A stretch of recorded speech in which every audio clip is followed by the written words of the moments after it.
Hello friends, जोहार। आप सभी को आपके study.com में स्वागत है।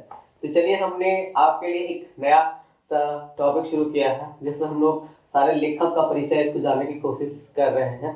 तो एक एक करके हम लोग जितने सारे लेखक हैं खोटा भाषा से संबंधित, ठीक है, उन सारे लेखकों का हम लोग जीवन परिचय के बारे में जानने की कोशिश करेंगे, जानेंगे, समझेंगे कि आखिर उनका क्या क्या महत्व है। तो उसी सिलसिले में आज हम लोग पढ़ने जा रहे हैं, ठीक है, डॉक्टर बी.एन. ओहदार के बारे में। ठीक है, डॉक्टर बी.एन. ओहदार, जिनका पूरा नाम होता है बी.एन. यानी भोगनाथ।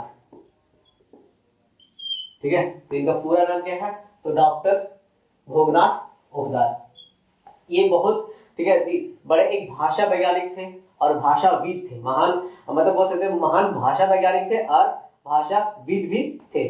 तो इनके बारे में, इन्होंने खोटा के बारे में, खोटा भाषा के विषय में बहुत ही रिसर्च किया, बहुत ही अनुसंधान किए, बहुत सारे इसमें उसको बढ़ाने में बहुत इनका योगदान था। तो इनके बारे में हम लोग चलते हैं। इनके बारे में इसलिए भी हम लोग जानने की कोशिश करेंगे जी, क्योंकि इससे संबंधित जो भी है झारखंड के एग्जाम में एक दो क्वेश्चन हमेशा आ ही जाते हैं। इनका जन्म क्या हुआ था, ठीक है, या फिर इनका कौन सा किताब लिखे हैं, क्या है, तो उन सारे के बारे में हम लोग एक एक करके सारे कुछ अच्छे से, है ना, पढ़ेंगे, सारे कुछ जानेंगे। तो चलिए इनके बारे में स्टार्ट करते हैं। तो इनका जो जन्म हुआ था वो याद रखना है कि जन्म इनका 2 सितंबर को हुआ था। ये डेट एकदम एग्जैक्ट याद रखनी है, 2 सितंबर 1952 का, ठीक है, इनका जन्म हुआ है। जन्म कहाँ हुआ था? तो जन्म स्थान याद रखना है कि रामगढ़ जिला के चेठर गांव पड़ता है। तो याद रखना, रामगढ़ जिला के चेठर गांव में इनका जन्म हुआ था। किनका? तो डॉक्टर बी.एन. ओहदार यानी भोगनाथ ओहदार का। इनके पिताजी का नाम था जी माधव ओहदार, ज्यादा टफ नहीं, याद हो जाएंगे। और माता जी का नाम है क्या जी? रूपा देवी। तो ये इनका था।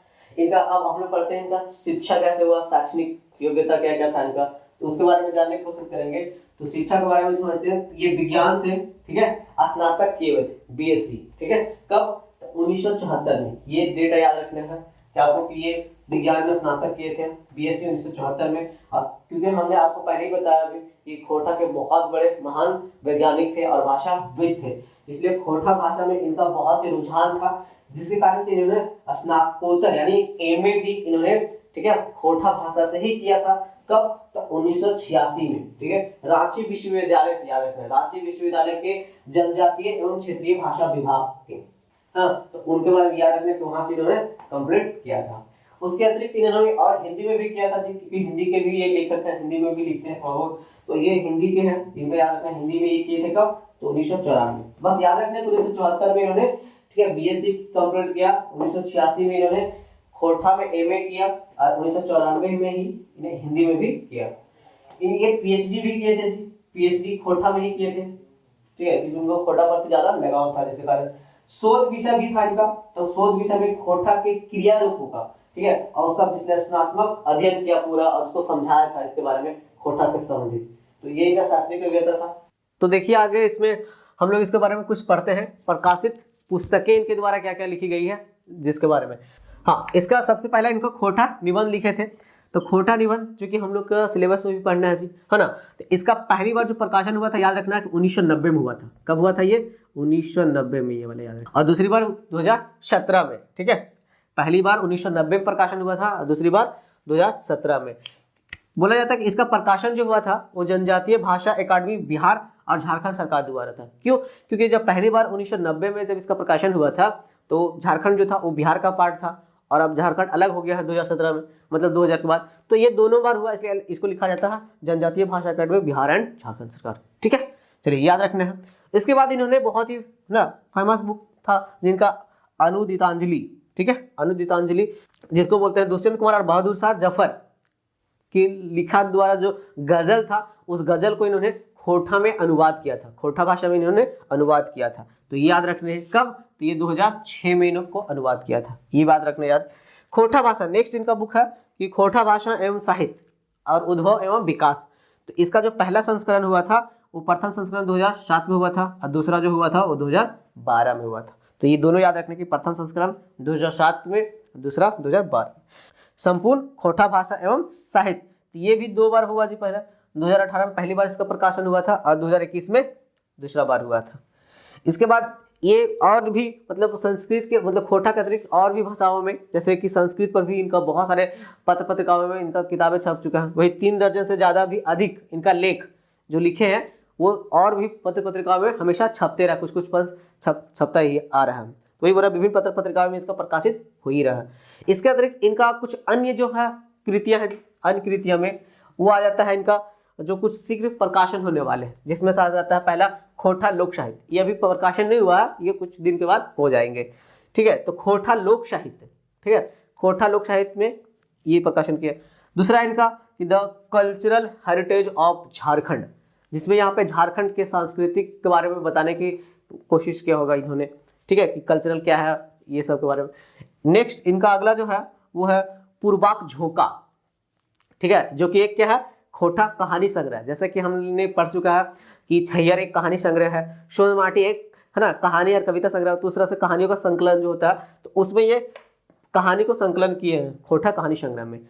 हाँ, और इनका अगला जो है वो है बतास का दूत, जिन्होंने खोटा काव्य के बारे में इसमें बताया कि खोटा कविताओं को इसमें संकलन किया है। तो ये इनके द्वारा कुछ, ठीक है, प्रकाशित पुस्तकें थी, कृतियां थी, और कुछ जो आने वाले हैं वो है। आगे देखिए ये संपादन भी रह चुके हैं जी, बहुत सारा किताबों का ना संपादक भी किए हैं। तो जैसे देखिए इसमें पहला ये प्रधान संपादक रहे थे करील पत्रिका का, ठीक है। करील क्या है तो खोटा भाषा में प्रकाशित होने वाले एक त्रैमासिक पत्रिका था, खोटा भाषा में, याद रखिएगा, खोटा भाषा में प्रकाशित होने वाली एक त्रैमासिक पत्रिका। त्रैमासिक का मतलब 3 महीना में एक बार प्रकाशित ये होती रहती थी। तो ये करील के याद रखिएगा प्रधान संपादक थे, कौन, तो डॉक्टर बीएन ओहदार, ठीक है। उसके बाद ये प्रबंध संपादक भी रह चुके थे तितकी पत्रिका का। तितकी भी क्या था तो एक त्रैमासिक पत्रिका था, यानी 3 महीने में एक बार ये प्रकाशित होता है। तो करील का याद रखना है और तितकी का, ये दोनों का। ये मुख्य संपादक भी थे जी, किसका, तो झारखंड संदेश, ठीक है, जो कि एक हिंदी साप्ताहिक था। हिंदी पत्रिका ये निकलती रहती थी जो कि एक सप्ताह में निकलते रहते थे, तो उसका भी ये क्या थे ना मुख्य संपादक भी थे। उसके अतिरिक्त याद रखना है कि ये पदाधिकारी थे, ठीक है, जैसे निर्देशक के रूप में इन्होंने काम किया था, कहाँ पर, तो खोटा भाषा साहित्य संस्कृत अकादमी रामगढ़ के द्वारा, ठीक है, तो वहाँ का ये निर्देशक भी थे जी, याद रखने हैं। फिर ये पूर्व सदस्य थे जनजातीय भाषा अकादमी बिहार, जिसके अंतर्गत हमने पढ़ा कि खोटा निबंध का क्या हुआ था, प्रकाशन हुआ था, तो वो उसका भी सदस्य रह चुके थे। और अध्यक्ष भी है जी ये भी, ठीक है। ये खोटा साहित्य संस्कृति विकास परिषद जो है उसका भी ये क्या है, तो ये भी अध्यक्ष भी है। तो ये भी आपको याद रखने हैं।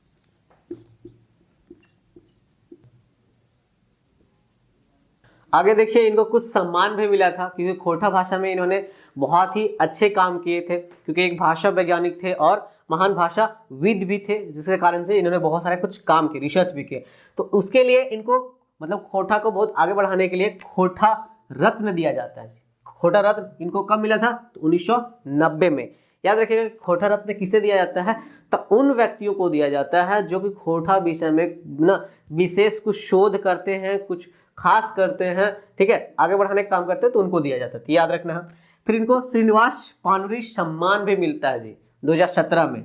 अब श्रीनिवास पानुरी कौन है, इनका भी मैंने जीवनी को कंप्लीट किया है, तो आप देख सकते हैं वहाँ पे, ठीक है।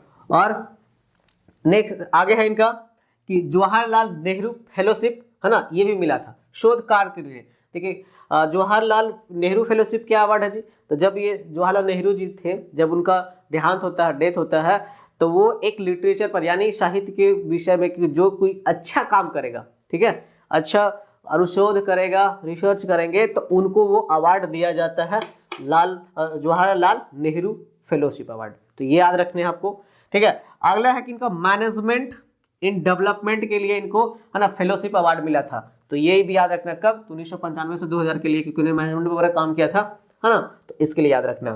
फिर इनको कुछ संप्रीति भी है जी, जिसके लिए इनको मतलब कहीं पे बुलाया गया था, ठीक है, जो कि सम्मान के टाइप से ही है ये भी। तो जिनको इनको गेस्ट फैकल्टी थे ये विनोबा भावे यूनिवर्सिटी हजारीबाग के, तो याद रखना कि विनोबा भावे यूनिवर्सिटी में ये गेस्ट फैकल्टी के रूप में इन्होंने काम किया। फिर ये पूर्व अध्यापक भी थे, है ना, अध्यापक कहाँ पे, तो रांची कॉलेज, ठीक है, रांची विश्वविद्यालय में थे, स्नातकोत्तर जनजातीय एवं क्षेत्रीय भाषा विज्ञान के ये थे, जिसमें यहाँ पे जो जनजातीय भाषा है उनको कैसे बढ़ावा दिया जाए, कैसे ये बढ़ा, इन्हीं का प्रयास रहा, जिसके कारण से खोटा जो है अब जो है वो 11 से लेकर के यानी IAS से लेकर के MA तक, ठीक है, एक सब्जेक्ट के रूप में पढ़ाई होता है। कहाँ पर?